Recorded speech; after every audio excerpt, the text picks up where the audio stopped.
Perkenalkan, nama saya Iswandi. Saya saat ini dipercaya kawan-kawan di Desa Wisata Karangtengkurang ini sebagai Ketua PIC atau penanggung jawab dari 4 destinasi yang ada di Desa Wisata Karangtengkurang ini. Kebetulan kita saat ini yang kita duduk dan berdiri ini, kita sedang berada di lokasi namanya Wisata Air Rusak Berhun. Kalau boleh saya bercerita bahwa lokasi ini dulunya 6-7 tahun yang lalu adalah bekas tambang timah yang dikelola oleh masyarakat. Mengapa bisa terjadi seperti ini? Karena kami di Desa Torong ini mempunyai satu strategi yang sangat sederhana. Kami punya pikiran bahwa ketika kita ingin membangun pariwisata, ketika kita ingin membangun apapun untuk pemberdayaan masyarakat, yang pertama kami lakukan adalah perubahan mindset di masyarakat. Karena kami berpikir secara sederhana bahwa sebagus apapun program pemerintah, sebesar apapun dana yang diberikan kepada masyarakat, kalau kita tidak merubah pola pikirnya, kalau tidak kita merubah mindset masyarakat, saya kira akan sia-sia. Kami melakukan perubahan pola pikir di masyarakat itu selama hampir kurang lebih 3 tahun. Hasilnya bisa kami rasakan saat ini. Perlu saya tambahkan juga bahwa selain di lokasi Air Rusak Berhun ini, kita ada 4 destinasi atau 3 destinasi lain, yaitu ada agrowisata, terus ada wisata mangrove, terus yang belum sempat tereksplor yaitu wisata Bukit Tembalu. Dimana di semua destinasi ini kita menjual paket-paket wisata edukasi. Sederhananya bahwa desa wisata ini konsepnya bukan kita membangun sesuatu yang mewah, megah, gedung yang tinggi bertingkat, tapi kita mengemas dalam bahasa pariwisata semua keseharian masyarakat di sini. Dulu masyarakat kita sebelum memasuki di era desa wisata atau pariwisata ini rata-rata ya nelayan tradisional, pekebun tradisional, buruh harian. Nah, ketika kami melakukan perubahan pola pikir dan mindset di masyarakat, kami melakukannya turun langsung ke lapangan. Kami tidak mengundang mereka ke kantor desa, kami tidak mengundang mereka ke kantor BPD. Kebetulan saya juga sebagai anggota BPD Desa Torong, tapi kami terjun langsung ke masyarakat. Ternyata dengan pola pendekatan yang persuasif seperti itu, masyarakat menjadi nyaman. Ternyata juga setelah kita gali semua tentang potensi mereka, ternyata mereka lebih kreatif dari apa yang kita bayangkan selama ini. Selama ini memang desa kita bukan tidak baik, berjalan sangat baik. Tetapi ketika berbicara pembangunan yang sifatnya rutinitas, memang kita sudah berjalan seperti itu. Misalnya seperti kebutuhan dasar masyarakat, kesehatan, pendidikan, keagamaan. Tetapi pertanyaannya adalah, apakah orang akan datang? Apakah orang akan berwisata ke tempat kita? Tentu tidak. Jadi itulah konsep yang kita bangun, merubah pola pikir masyarakat. Bagaimana bentuk rasa syukur kita kepada Tuhan yang Maha Esa itu, bahwa pariwisata ternyata secara langsung dan tidak langsung mengajak masyarakat untuk mencintai lingkungan mereka.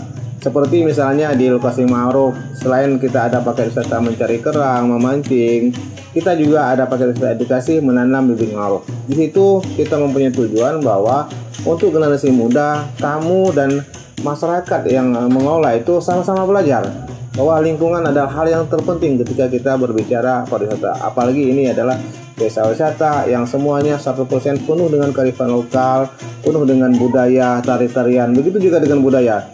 Sengaja dengan tidak sengaja bahwa dengan pengembang kita desa wisata ini, ternyata ada sisi positif, yaitu anak-anak pemuda mulai tertarik untuk menggali segala macam budaya, tari-tarian, kearifan lokal, termasuk musik gambus. Nah, itu semuanya saya tergali dan sekarang ini mulai terorganisir dengan baik, sehingga alhamdulillah sampai pada hari ini kita ada Sanggar Tari Air Rusak Berhun itu sudah menciptakan kurang lebih 5 tarian khas yang ada di Desa Torong. Misalnya ada tarian tempurung yang ditampilkan di berbagai macam promosi, ada tari terindak namanya, ada tari mutik sahang, ada tari ngeletik. Ngeletik itu adalah artinya proses masyarakat desa, masyarakat pedesaan membuat minyak goreng dari buah kelapa. Itu tari ngeletik namanya. Terus ada tari selindang, terus ada tari dayang pesisir, dan satu lagi yang paling fenomenal yaitu tari aik taru namanya. Jadi semua itu digali, dibentuk dalam bentuk gerakan tarian yang sangat indah, itu asli oleh pembina Sanggar Tari yang ada di desa kita ini. Mudah-mudahan dengan pengembangan desa wisata Karangtengkurang ini menjadi salah satu pariwisata konsep yang berkelanjutan, karena kita maunya dengan generasi-generasi yang kita didik, yang kita rangkul dalam organisasi kelembagaan desa wisata ataupun Pokdarwis yang ada di Desa Terong ini, harapan kita ke depan ini sebagai salah satu pondasi dasar yang paling kuat.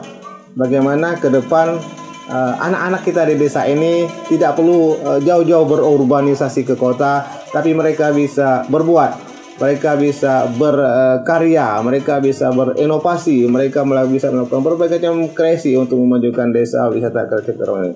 Saya kira kami ini melakukan hanya merupakan bagian dari bentuk pengabdian kami kepada desa ini, kepada Belitung yang sangat kami cinta ini. Dan yang paling besar, bagaimana kami dengan filosofi dari desa membangun pariwisata Indonesia. Yang paling menarik dari kesederhanaan yang kami lakukan di agrowisata adalah, kalau dulu kawan-kawan di agrowisata yang sudah berkebun puluhan tahun, mereka mendapatkan uang setelah mereka memanen hasil sayuran. Tetapi ketika kita sentuh dengan bahasa pariwisata, sebelum panen pun mereka sudah mendapatkan nilai ekonomi, mereka sudah dapat pemasukan uang dari situ.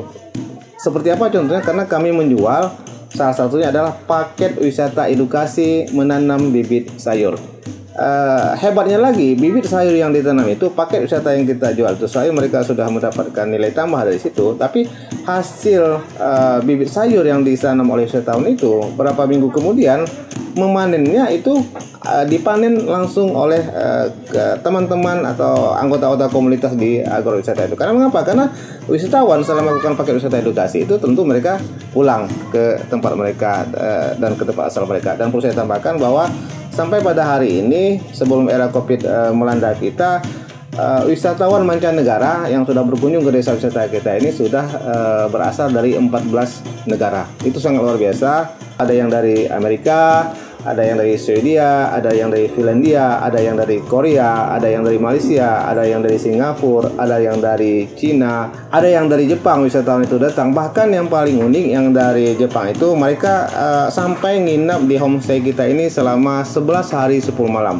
Dan yang paling berkesan dari wisatawan Jepang ini, ketika mereka merasakan sensasi, merasakan sayur dari tanaman yang ditanam oleh anggota komunitas di agrowisata ini, ternyata opini mereka bahwa sayur yang ditanam dengan 100% lewat sentuhan tangan manusia, ternyata di lidah mereka lebih nikmat daripada sayur-sayuran mungkin yang ditanam dengan menggunakan teknologi.